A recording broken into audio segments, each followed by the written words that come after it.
What's going on, guys? And today I'm doing another rebuilding video. I haven't done one in quite a while, however I feel like it was worthy time to do it, and this one's a little bit special. Usually I do a regular team, but I did decide to do an expansion team this time, the Seattle Supersonics. Now I chose the Sonics because they're pretty fun to use. I mean, their court looks good in terms of that, and plus they really deserve to have a team in the NBA at this point. They haven't had a team in probably 10 years, or just about 10 years at this point, so they definitely need to get a team. So right now I'm showing you the expansion draft, and my whole methodology behind this is I'm trying to get good, young, cheap players. The reason why I do this is because, first off, the younger they are, the more they develop. Cheaper, so it's easier to sign free agents, and of course you want the best players available. I also try to get guys on one-year contracts, therefore I have the most cap space going into the free agency and the highest chance of getting a really good player. Now unfortunately, a little bit of a spoiler, I don't get great free agents, however this team gets pretty good by the end. So you saw me pick up some guys in Taj Gibson and Festus Ezeli at the point. And right here, I'm about to pick up Raymond Felton, and some people might think this is kind of weird, but he actually has good trade value in this game, surprisingly. And that's another thing that you really want, is guys who have good trade value, because the thing is, when you have that, you can get some really good players. I just picked up Tony Allen to help me on my defensive side of the ball, and he's also pretty good and on a one-year contract, so perfect for my team. Next up, I decided to choose, I believe, Thabo Sefolosha. Yes, I do, as a really good 3-and-D player. Also on a one-year contract, and if I need to trade him, he does have some decent value as well. So you're going to see that I love to trade away a lot of these guys, because the thing is, they're good, but they're not good enough to build a team with. The best player available is always Manu Ginobili because how old he is, but the thing is, he always retires after the first year, and he's not really worth any wins on your team. So at this point, I'm just trying to find young, cheap guys who I can flip very easily for better players, as there's plenty of teams that they want to unload salary, that sounds right, to get them better players in free agency. And that's what I want to do too. So you're going to see that work at its absolute maximum in a few minutes. So as I'm choosing more and more players, I'm just trying to find some good guys on my team. So I end up picking up Brandon Jennings, who can be a pretty good 6-man or starting guard on my team. And he does pretty well for me, and is pretty useful to my rebuild. Now I pick up Jody Meeks, another cheap guy who's a really good shooter as well, so I feel like he is pretty valuable if I end up keeping him. That's another thing, is I try to think, if I can't trade him, is it worth it to have on my team? Most of the time it is, as I pick up Jeff Withey. He's a little bit older, however he's pretty solid at this point and on a cheap contract, and I like him quite a bit. Now, trying to fill out the roster, I'm just looking for some really young guys, because usually the younger they are, they also have much higher trade value, even though those guys might not be special. So I pick up Skal Labissiere, because I feel like if Skal Labissiere has enough time, he can develop into, a pretty solid role player, or maybe a 6-man type of big man. So as I'm finishing up the roster, I'm just trying to figure out what I need. I think I was going for a center at this point, I really don't know, but I was really going for the youngest people available. However, I see Norman Powell, who is on a really cheap contract and is one of the better players left. So once again, I'm still looking for the youngest guys available, and it seems to be I have to go around that 22 years old age range, and I see Shabazz Muhammad at 23 years old, a 73 overall, and pretty useful. So right here, I'm trying to get rid of my first round picks, because the thing is, I chose to auto-generate my team. The thing is, when you auto-generate your team, I just don't like having those type of players. I feel like it's not realistic, and yes, it is kind of unrealistic to do the actual drafts, or the actual draft classes based on players, because of the fact that we don't know how they're going to be in the actual NBA, let alone maybe even college, because the college season is very young right now. It's, 7 games in? So that's why I trade away all my picks, so I don't have to deal with it on either side. Later on in the season, if you keep watching my videos up and through, let's say, March or April, you will definitely see me using those draft classes, because therefore it's much more realistic. So I'm trading away my 2017 and my 2018 first round pick, and in return, I pick up Nicholas Batum and Kemba Walker, 2 guys who I like quite a bit. Batum was actually my favorite player when he played for Portland, and Kemba Walker is probably my favorite player who ever went to UConn, the school I currently go to. So why not get the best of both worlds? Now, looking for more and more trades. Right here, I'm trying to get rid of Raymond Felton. As I mentioned earlier, he has a crazy trade value for how valuable he actually is. I feel like he's not that great anymore as a scoring guard. So I'm trying to find something, and I keep on seeing one guy that looks pretty useful to me, and that's Cody Zeller.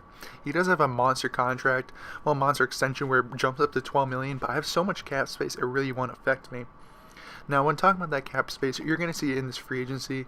Usually in this free agency, there's plenty of guys like Blake Griffin, Kevin Durant, and Chris Paul become available. So it's really useful to have that cap space, because even if they don't go to you, you're going to have enough cap space to maybe sign a second level or second tier free agent. I believe Paul Millsap's a free agent. And if not, you can save it up for next season as well and sign some maybe good role players for the minimum. Because a lot of guys in this game actually take the minimum once they hit like 30 years old. So you can get some guys in the mid to high 70s for practically nothing on a 1-year deal. Or maybe what I like to do as well, as you might see, so sign some pretty decent players, but to some crazy high numbers for 1 year. So say, for instance, maybe sign a JJ Redick to like a $19 million, but for 1 year. So the thing is, yes, for that 1 year, I'm paying him $19 million, but after that, I don't really need to keep him. The thing is, when you have him on your team already, he's more likely to take a discount. And yeah, so that's my whole methodology and my ideology behind this rebuild. So as I usually say, the first season I really don't care about, and especially in a rebuild where you're doing an expansion team, where the expansion team is pretty much nothing, I cared nothing at all about my actual win and loss record. However, I realized that these trades were actually making my team pretty solid, and I'm sitting at probably a .67 winning percentage right now, which is absolutely incredible. We're top 3 in the West.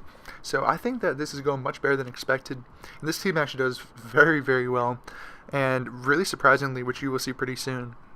I know I gave up my first round picks for the next 2 years, but the thing is, they're probably not that valuable, especially when my team is this good.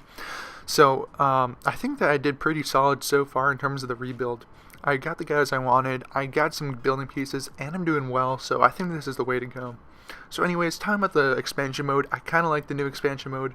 It takes a long time to load. That's the reason why I waited until the intro, well, where you saw, to show what team it was. I was recording me choosing the team and finding them. It took about 2 minutes to actually load all the previews for, I think it was like the third page the Supersonics are on, and then it took, I think, like 5 minutes, like not even exaggerating, 5 minutes for it to download. So I decided not to show you guys that, because you start on a screen that just says loading or downloading for 5 minutes. You guys have much more important things to do in your life. I mean, you're watching this video, and I know you want to have some fun, you want to lay back, you want to listen to my voice, or I don't know why you watch this, but you don't want to watch that screen for too long, and you know, I decided to cut it out. Anyways, going on this rebuild, we're doing really, really well. We're top 3 in the West still. We have high chemistry and a high fan interest, which is absolutely perfect. And going about the rebuild in real life, I really think that the Supersonics deserve a team. I'm not going to go huge anti-OKC Thunder. I just don't feel like that was the right move.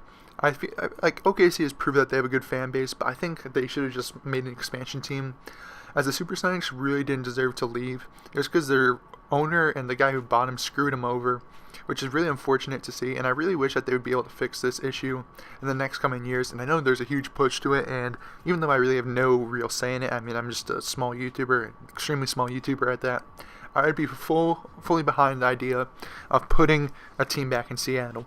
Now going to the awards, as you saw right there, Russell Westbrook actually does average triple-double for the season, which he might do in real life and actually is at this point. Nothing too surprising. Defensive Player of the Year is DeAndre Jordan. D'Angelo Russell actually wins Most Improved Player, which you don't see a lot. And Rookie of the Year is Ben Simmons, who wins it pretty much every year. And Ben Simmons is one of my favorite players. I actually talked about it today with one of my friends. Probably my favorite player at this point, even though I'm a Portland fan.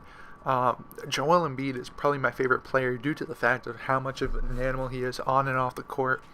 And throwing the fact I also like Ben Simmons, I think that the 76ers are slowly creeping up to be one of my more favorite teams. So that's a little tangent and a little off-rant in this middle of this video. However, we're going to the playoffs right now. We actually finished with the 3 seed, it looks like, and we are going up against the Denver Nuggets, and we end up beating them in 7 games, which is pretty surprising. And now we're going up against, the Oklahoma City Thunder, which is pretty funny, the team that became us pretty much, and we ended up beating them 4-1. Now going up against the Warriors, we're seeing if we can beat them, and we're having a pretty steady lead throughout this. And even though the Warriors have 67 wins, we end up sweeping them in the conference finals and going up against the Cavaliers. I'm really confident in my team. We're doing really well. However, we were down 3-0, and we eventually get swept in the finals. It's kind of sad we did lose in the finals. However, this is 1 year into our actual team. You never see that ever. Mainly expansion teams aren't good for 5 to 6 years before 5 to 6 years once they come into the league, such as like the Magic or the Heat back in the 90s or late 80s. So it's really surprising to see that happen, but that's mainly because of all the trades I was able to do. Now, as you're going to see right here, I have plenty of free agents, and I'm not going to give any of them big contracts. You're going to see me give them small ones, or right here, offer them. So you can see me give them minimum, or maybe just 1 year deals. Taj Gibson, I gave him a longer deal. I don't know why I did that, actually. However, as I'm showing you, I'm giving them small deals, so even at that point, it doesn't really affect my cap, and I can still sign some good players. So right here, I'm trying to sign Kevin Durant, as he is arguably the greatest player in the NBA at this point. He's averaging crazy numbers on crazy efficiency. I need to do a thing about him and maybe the MVP race at this point. Chris Paul is doing well as well, and might be an MVP candidate this current season. So I'm offering them all a max deal with a no trade option and a player option. Therefore, they have the highest chance of signing, as it makes them the most happy. Unfortunately, a little spoiler alert, none of them want to sign with me. They all end up going to the Clippers, I believe, which is really crazy. Well, Brandon Jennings goes to the Bulls right there. I actually didn't show it, but I believe they all went to the Clippers, or a majority of them went to the Clippers. It's really weird. Anyways, I'm looking to trade away some of my players right now, as some of them don't seem too fitting on my team, and I just really want to build with a different core. So right here, I'm giving up a first-round pick in Nicholas Batum, and in return, I want Kevin Love. The issue is they're asking for some stuff in return. In reality, probably the best idea would be get rid of that first-round pick that they're asking for, or that my team is asking for. However, I wasn't thinking of it in the moment, so I'm just trying to find something else that they want. And I feel like Kevin Love is really, really good to use in this team, and he's been really good recently, actually. So I end up doing this trade right here. I end up having to throw in Scalabrine and a second-round pick, but I do get another second-round pick in return that I end up probably flipping for like nothing. I don't show you the second-round pick trades. Those are there solely for the fact that I can just get rid of them, and I don't have those stupid auto-generated rookies on my team. So right here, I'm looking to get Jay Crowder on my team. So I'm trading away Taj Gibson and a bunch of first-round picks and other picks available, and I end up picking up Jay Crowder. So my starting lineup is looking pretty solid at this point, consisting of Nicholas Batum, Kevin Love, and Jay Crowder as the main guys. And I have other guys such as Cody Zeller on my team who are pretty effective and pretty useful. So once again, this season is more of a feeler season. Yes, we didn't make it to the finals, but it's not like I'm really pushing for the championship. As I say in almost all my videos, I only care about the championship when it comes to year 3. If I don't get it by year 3, I didn't do it well enough, and I delete the file, I delete the video. So I'm not going to say how many times it took me to do the Supersonics. I think it only took me one time, and that was more of like a dry run, just screwing around and seeing how the expansion mode really works. So this is really showing how I was thinking on the fly for rebuilding Supersonics. I know I haven't done a Lakers rebuild in quite a while, which is more of like a MyGM series I do in MyLEAGUE, where I kind of micromanage everything. And in that series, I was really hoping to get into the small, nitty-gritty details of thinking, oh, how do I want my team to play? How do I want to adjust their play styles? And I kind of want to do this on the rebuilding too, but I figure the best way available is just to get the best players, and usually they win the most amount of games. I know it may not make the most sense, as you can get a bunch of guys who are non-shooters, such as, let's say, Kid Gilchrist and John Wall and DeAndre Jordan. In real life, that might be an issue because there's no floor spacing, but the thing is, in this game, if they're good enough, they find a way. So anyways, talking about this season, we're not doing as well as the last season, as we are much lower in the playoff bracket. Regardless, we are still above 500, and we're around the 6th seed for most of this time. So I'm happy about that, because the thing is, we're still rebuilding and improving every day. And I'm not done with this roster. I'm only done with this roster, you will see, in the final season. I will be making small tweaks every once in a while, and this team will be an absolute powerhouse by the time it ends. Now, talking about my team and some guys that picked up, I like Jay Crowder, as I feel like he's a perfect small forward in the current day NBA. Of course, he can have some more ball handling skills. However, he's perfect to have on a team where you already have good ball handlers and guys who, such as Kemba Walker. So you can get a guy who can then just play defense and sit at the corner and hit a lot of threes. And that's exactly what I needed. I know Batum's good, but I feel like Jay Crowder's better defensively at this point. So I feel like he was much more valuable to my team. And I picked up Kevin Love because even though Kevin Love cannot play defense really, he is an incredible rebounder and a really, really good scorer. And he actually does really well in this game, and he develops a little bit more. I believe he finishes out at like an 88 overall, and he does really well for me almost every time I get him.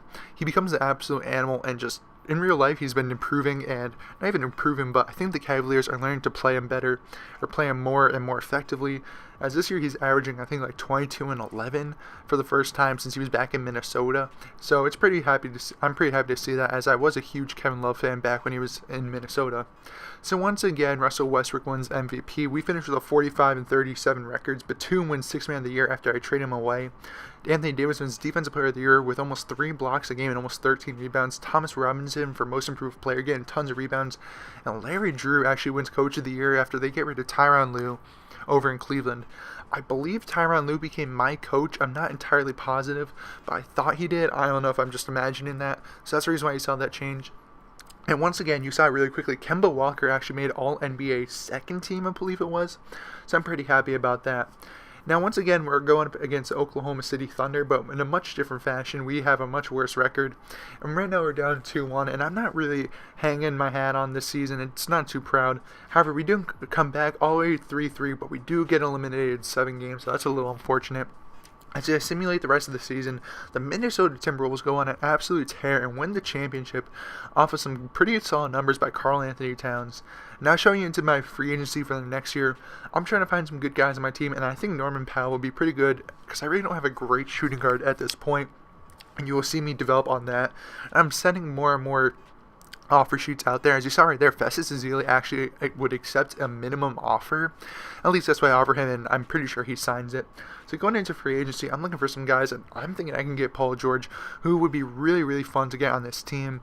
Unfortunately, he wants a lot, and I think he ends up sticking with the Pacers. I'm not entirely positive. However, there's other guys such as Lamarcus Aldridge and DeAndre Jordan who are available. Even though I'm not a real huge fan of Lamarcus Aldridge, even though he played for Portland for quite a while. Maybe that's the reason, because he decided to bail on Portland after saying he wanted to be in Portland for the rest of his career. I decided to give him a big offer, as him and Kevin Love would actually work pretty well together, as they'd be able to stretch out the floor, and both are really, really good rebounders. Of course, there's not a lot of shot blocking there, but I'm trying to figure out who I want to sign, and I'm just mulling between these two. As Paul George decides to sign with the Pacers, that was what I was really thinking about. Should I give it another day and hope that Paul George signs with us the next day? Anyways, he doesn't, so I offer another contract to both DeAndre Jordan and Lamarcus Aldridge. I don't offer anything to Carmelo Anthony, so I feel like Carmelo's not completely washed, but fairly washed at this point. So now I'm trying to sign some guys. I ended up signing Thabo Sefolosha back to my team, as well as DeAndre Jordan, and I have to give up on the idea of getting Lamarcus Aldridge, but I do pick up some guys in Ersan Ilyasova and Danny Green, who are really effective for my team throughout the season. Sending some guys to some training camps. I can't see too much, but I do send Kemba Walker to athleticism. I do remember that, and it is very useful for him. Now I'm just trying to find more trades, so I'm trading away Cody Zeller and some picks, and in return I want to get Chris Middleton. The reason why I want to do this is because I already do have a center in DeAndre Jordan, so I'm giving up a ton of guys right here in return to get a shooting guard. A shooting guard is my weakest position by far. But I do end up picking up a first-round pick, Chris Middleton and Ish Smith for Ilyasova, Cody Zeller, and a first-round pick. And I feel like that's very lopsided.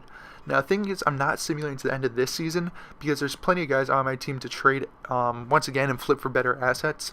So I'm going to simulate until the restriction on traded and signed free agent players ends, which is about January 15th. One is December 15th, which I believe is free agents, and traded is January 15th.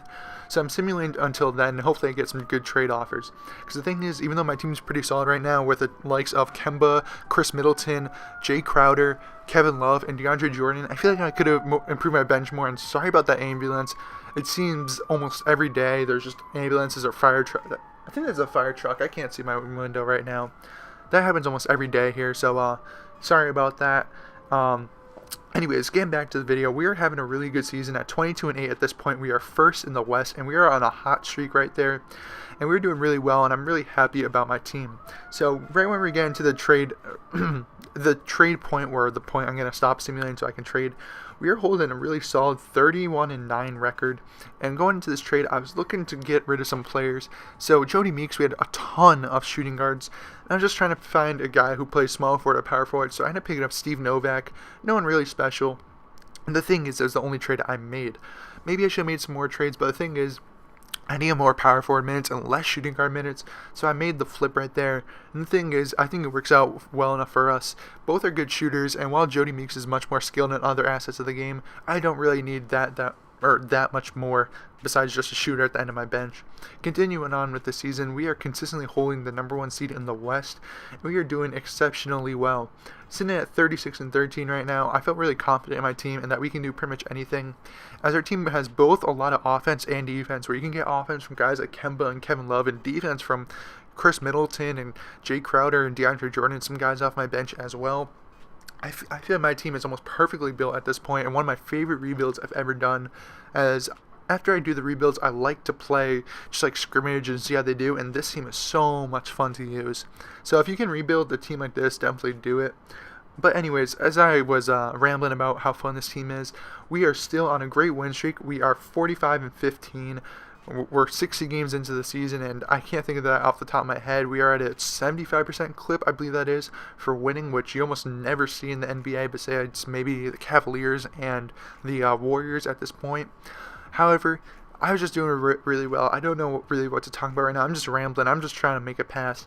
However, it doesn't even seem, that's the part I like about this, it doesn't seem when we lose, we go on losing streaks. We just seem to lose one in the middle of winning streaks, which is the most promising thing, because towards the playoffs, you can't go on a losing streak no matter what. You can lose one, maybe 2 games in a row, but after that, you're pretty much screwed. So that's why I'm happy to see it. And as we're dwindling towards the end of the season, we're starting to pick up a couple more losses, but it's nothing too major.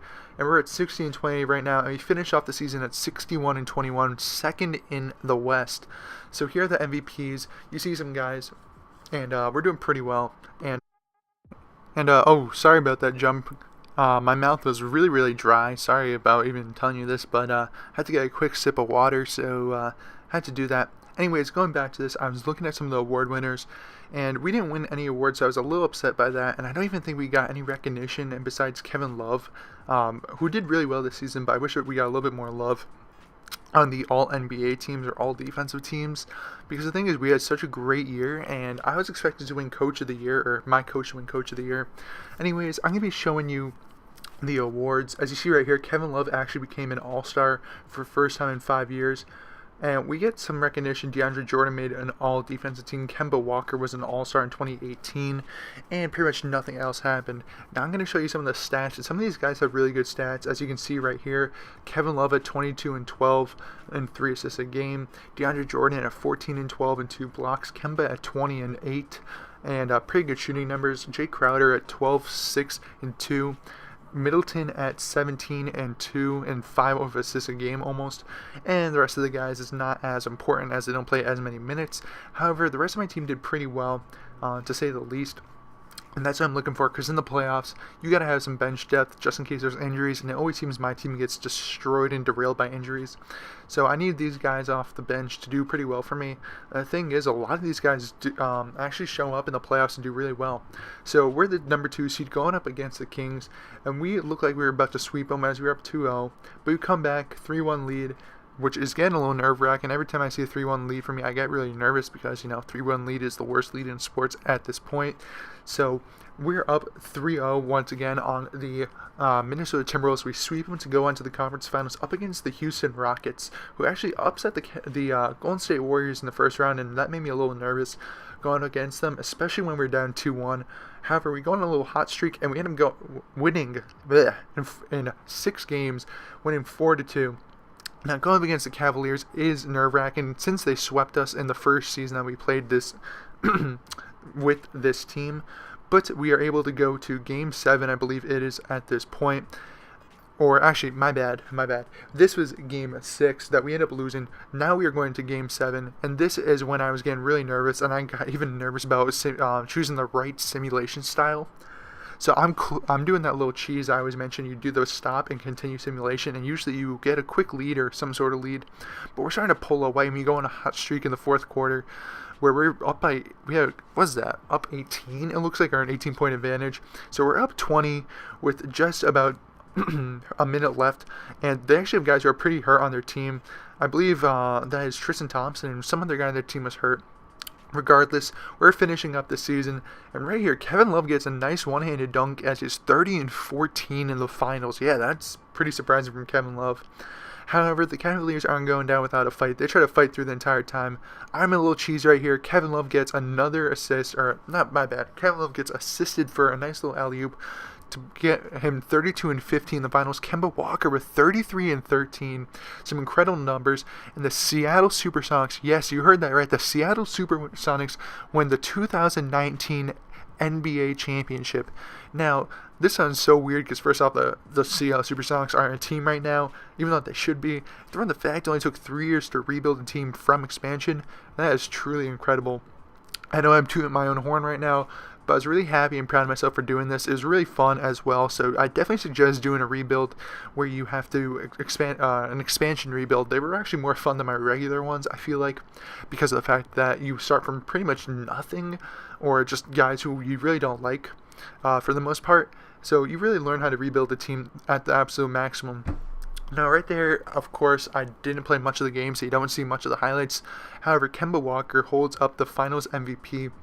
Oh, not even the Finals MVP, but the Finals trophy, the Larry O'Brien trophy, meaning he will win Finals MVP, which is really happy for me to see that he won an NCAA championship for UConn and a championship for Seattle 8 years apart. He won in 2011 for that great UConn Huskies team. So right here I'm showing you the Cavaliers team. It's not too different, as you saw a lot of the trades that I did to get him to this point. They do have a pretty solid team, however I was able to overcome that. So as we're finishing up the video, I will show you my team really quickly. Right here, Kemba Walker averaging 25 and 10 in the finals. He shows up when it counts the most, and that's why I chose Kemba on my team. Anyways, guys, I'd like to thank you guys for watching this video. I really enjoyed making it, so hopefully you enjoyed watching it too. Definitely give me a thumbs up, comment down below anything you have to say about it, subscribe and share and interact with this video any way you want to. Anyways, guys, thank you guys for watching, and of course, have a good day.